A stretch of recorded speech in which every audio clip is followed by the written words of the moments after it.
21 ইয়ার্সের একটা old male patient হসপিটালে আসলো সিভিয়ার চেস্ট পেইন নিয়ে। তো ফার্স্টে ডক্টর দেখার সাথে সাথেই তাকে একটা ইসিজি করতে দিল। তো ইসিজিতে আসলো কি নর্মালি 1 অ্যান্ড এভিয়াল যে লিডটা, এই দুইটা লিডের মধ্যে এসটি এলিভেশন আসলো, মানে হাই লেটারাল এমআই। পাশাপাশি তাকে আরেকটা টেস্ট করা দেওয়া হয়, এটা হলো কি ট্রোপোনিন আই, এই পরীক্ষাটা করার জন্য। But troponin I level normal, but ইসিজিতে দেখা যাচ্ছে 1 আর এভিয়ালে দেখা যাচ্ছে এসটি এলিভেশন, মানে হাই লেটারাল এমআই। তো এটা কীভাবে সম্ভব?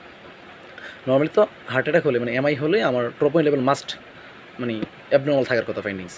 বাট এক্ষেত্রে তখন পেশেন্টকে ডক্টর অবশ্যই আজ করলো যে পেশেন্টের আছে কিনা, আগে কি কোনো স্মোক বা কোনো ধরনের ড্রাগ মিস ইউজ করতো কিনা। তো ফার্স্টে পেশেন্ট অস্বীকার করলো, পরবর্তীতে জানায় যে এটা সে কোকেন নিত। হ্যাঁ, তো এই যেই এমআইটা এটা হলো কোকেন ইনডিউসড, হ্যাঁ কোকেন ইনডিউসড এমআই, হাইলাটারাল এমআই।